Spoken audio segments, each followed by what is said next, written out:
Sedangkan PSI, Partai Solidaritas Indonesia, belakangan ikut-ikutan menyerang Ahok.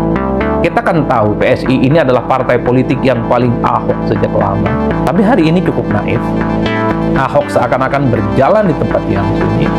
Ahok itu seakan-akan tak lagi punya teman. Orang yang dulu, partai yang dulu paling Ahok sekalipun, secara perlahan juga mengkritik Ahok secara terbuka. PSI juga mengkritik kenapa Ahok baru ngomong sekarang terkait dengan kekisruhan Pertamina. Bismillahirrahmanirrahim. Assalamualaikum warahmatullahi wabarakatuh. Tanpa terasa kita itu sudah memasuki hari ke-6 bulan puasa. Semoga kita semua, terutama umat Islam yang menjalankan ibadah puasa, selalu diberikan kesehatan, diberikan kekuatan, dan tentu saja kita selalu berharap supaya Ramadan itu memberikan berkah untuk semesta alam. Nah, Bapak Ibu semua, kali ini saya masih tertarik untuk bicara tentang bagaimana Ahok setelah pembicaraannya dengan SCTV terkait dengan kekisruhan Pertamina. Tentu ini tidak bisa lepas karena Pertamina belakangan ini ada sejumlah oknum di dalamnya sudah ditetapkan sebagai tersangka oleh KPK yang merugikan negara 193 triliun. Saya tertarik untuk komentar dua hal. Pertama, saya melihat kecenderungan sampai hari ini bagaimana Ahok yang dalam sebuah wawancara dengan SCTV itu memang terkesan sekali mengungkap begitu banyak carut-marut, begitu banyak persoalan-persoalan yang sebenarnya ada di Pertamina dan tidak pernah bisa diselesaikan. Nah, ini yang sepertinya membuat kenapa Ahok sampai hari ini memang menjadi pergunjingan. Ahok dikritik, Ahok kemudian dibully sebagai sosok yang dinilai bukan hanya sebatas pahlawan kesiangan, tapi juga Ahok itu dianggap sebagai orang yang mungkin ikut terlibat mendiamkan. Karena ketika menjadi komisaris utama, kenapa Ahok tidak menyampaikan itu secara terbuka? Kenapa ketika jadi orang penting di Pertamina, Ahok tidak menjelaskan, tidak melaporkan hal-hal yang sifatnya koruptif kepada pihak hukum misalnya, tidak dilaporkan ke KPK, tidak dilaporkan ke Kejaksaan, tidak dilaporkan juga kepada pihak kepolisian. Kan ini yang kemudian menjadi perdebatan. Kenapa baru ngomong sekarang?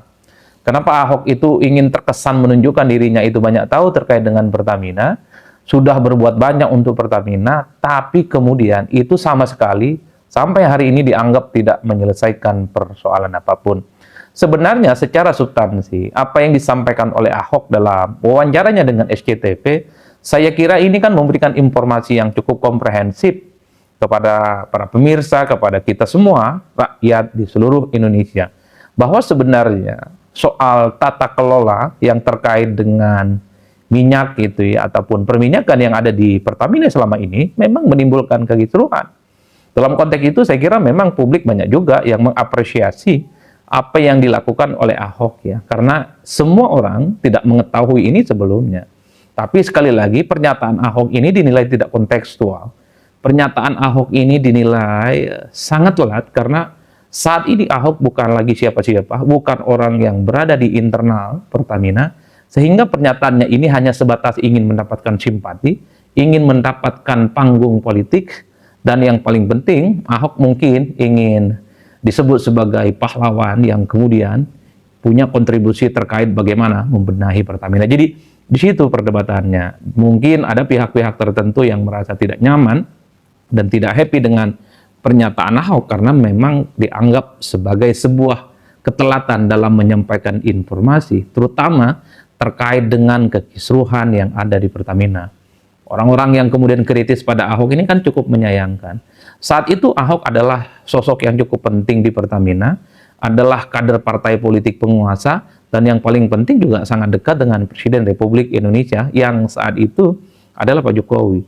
Kalau betul memang persoalan tata niaga, soal perminyakan yang ada di Indonesia, soal BBM di Indonesia, memang begitu banyak kejanggalan, begitu banyak oknum-oknum yang sebenarnya nakal yang merugikan negara.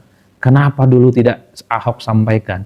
Kan itu yang sebenarnya menjadi perbincangan yang sampai hari ini tidak pernah berkesudahan. Itu yang pertama.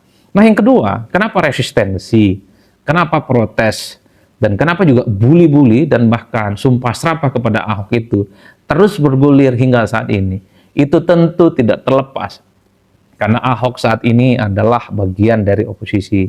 Sebut saja misalnya Ahok adalah kader PDIP yang kalah dalam Pilpres, sehingga posisi Ahok yang bukan lagi siapa-siapa, Ahok bukan pejabat publik, bukan lagi orang penting di negara ini, tidak punya teman dan akses terhadap kekuasaan, itulah yang kemudian bisa menjelaskan kenapa Ahok itu dibully. Bisa kita bayangkan, PSI, Partai Solidaritas Indonesia, belakangan ikut-ikutan menyerang Ahok. Kita kan tahu PSI ini adalah partai politik yang paling Ahok sejak lama. Bahkan publik tahu bahwa PSI itu sangat mengidentifikasi dirinya sebagai bagian dari Ahok. Sepanjang Ahok jadi gubernur di Jakarta, saat itu Ahok misalnya dikritik, dibully terutama oleh kalangan-kalangan kelompok aktivis, termasuk juga ketika Ahok dibully oleh kelompok-kelompok yang kalah dalam pilkada, sebut saja seperti kelompok pendukung. Ya.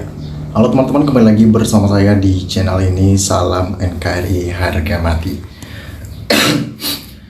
Teman-teman, dalam video ini kita telah mendengarkan sebuah cuplikan video yang disampaikan oleh Bung Adi Prayitno. Tentunya hal-hal seperti ini menjadi sebuah pemahaman bagi kita dalam menilai perjalanan politik yang ada di Indonesia. Nah, tentunya kita sebagai masyarakat Indonesia harus mengambil bagian dalam setiap isu-isu yang terjadi, begitu yang lagi hangat-hangatnya saat ini ketika korupsi yang besar yang dilakukan oleh PT Pertamina yang menyediakan bahan bakar bagi masyarakat Indonesia. Nah, pada kesempatan kali ini teman-teman, kita harus mengambil bagian bagaimana kita mengetahui ya aspirasi-aspirasi masyarakat dengan atas apa yang terjadi saat-saat ini. Ketika satu partai politik yang sebenarnya kita nilai ini adalah partai politik yang dapat kita andalkan dan menjadi solusi di tengah-tengah berbagai macam dinamika-dinamika yang terjadi di negara kita, dan kita harus menyelesaikan semuanya itu. Ada satu partai yaitu dipimpin oleh anak mantan presiden, yaitu Kaesang Pangarep. Beliau memang benar-benar luar biasa ya dalam berpolitik, gaya-gaya yang elit dan sulit untuk ditebak apapun yang terjadi. Ketika kita melihat PSI ini, Partai Solidaritas Indonesia, adalah dipenuhi dengan anak-anak muda, generasi-generasi milenial yang bergabung di dalamnya. Artinya mereka datang menjadi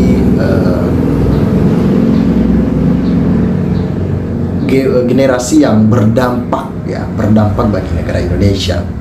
Nah, ketika mereka mengeluarkannya, ikut melontarkan sebuah komentar-komentar keras yang berlawanan dengan Ahok, karena dinilai Ahok kerap kali mengomentari Pertamina yang memang sekarang ini telah ditangkap ya beberapa yang tersangka korupsi ikut terlibat di dalamnya, atau ikut terlibat oplosan Pertamax ya teman-teman ya. Dan sebenarnya masyarakat dengan geram ya, mereka dengan geram, buat apa sih ya, buat apa partai yang kita banggakan, yang harusnya mereka menyucikan diri jangan sampai tercemarkan dengan hal-hal seperti itu. Tetapi kita tidak tahu visi misi mereka sebenarnya apa, siapa di balik dalangnya semuanya ini. Nah, ketika kita melihat saat-saat ini teman-teman, orang jujur di negeri ini selalu dicari-cari kesalahannya. Semoga orang-orang jujur tidak mundur dengan orang-orang yang rakus dan dengki. Di negara ini orang jujur banyak dibenci, dimusuhi, tapi rakyat waras pasti sangat mencintai dan mendukung Pak Ahok. Maju terus Pak Ahok, saya tetap mendukung dan menunggu buka kartu selanjutnya, karena Ahok sering sekali buka kartu orang-orang yang tidak benar ya. Orang yang berebut kue tar pasti membenci yang benar. Setahu saya Pak Ahok udah pernah laporkan ke KPK, tapi saat itu ada orang yang marah dan mengatakan Pak Ahok bikin gaduh di negeri ini. Ya memang di kala itu karena Ahok masih di bawah pimpinan orang-orang yang sering sekali membuat gaduh, ya pantesan dia tidak bisa melawan karena dengan penuh tekanan kiri dan kanan. Ahok tidak sendiri. Di belakangmu ada rakyat yang mendukungmu, abaikan para pembela koruptor. Ahok dari dulu sudah menyanyi tapi tidak dianggap pembuat gaduh dan tidak ada yang mendukung. Kenapa? Karena kerap kali masih banyak oknum-oknum tertentu yang seringkali menjegal Ahok dan melawan Ahok. Mereka ingin menyerang Ahok. Ya, Pak BTP ucapannya selalu benar untuk memuji seseorang, kasih dia kekuasaan. Baru tahu karakternya. Sekarang PSI berada di dalam lingkar kekuasaan dan dapat jabatan di pemerintah. Maju bukan karena dipuji, mundur bukan karena dicaci, itulah Ahok. Lelaki sejati yang dipegang adalah omongannya, itulah Ahok. Kalau kita mengenal Ahok, memang orangnya tegas, orangnya keras, tetapi itu demi kebaikan masyarakat Indonesia. Mas Adi Prayitno, bulan September, tepatnya tahun 2020, Ahok ingin melaporkan ke Menteri BUMN dan Presiden, malah amburadul di Pertamina, tetapi selalu dihalangi jadi tidak bisa bertemu. Kalau Ahok melaporkan ke KPK atau Kejagung, disalahkan juga oleh atasannya Menteri BUMN dan Presiden. Ahok bertindak semaunya, buah si malakama buat Ahok. Ya, sebenarnya kalau kita ikuti tanya jawab liputan 6 dan Ahok ngomong kok kalau dia lapor ke Menteri BUMN dan habis itu dicuekin Presiden selama berbulan-bulan. Tentunya hal-hal ini sebuah sifat penjanggalan, ya, penjenggalan buat Ahok supaya Ahok tidak buka mulut. Nah, ketika Ahok sudah membuka semuanya ini, tidak lagi tutup mulut dengan apa yang terjadi, maka kita senang ketika koruptor-koruptor di Indonesia itu dibongkar dengan baik. Nah, teman-teman, sahabat-sahabat lensa netizen dimanapun Anda berada, silakan berikan tanggapan teman-teman di dalam kolom komentar ini sehingga kita dapat bertukar pikiran antar satu dengan yang lain lewat kolom komentar ini.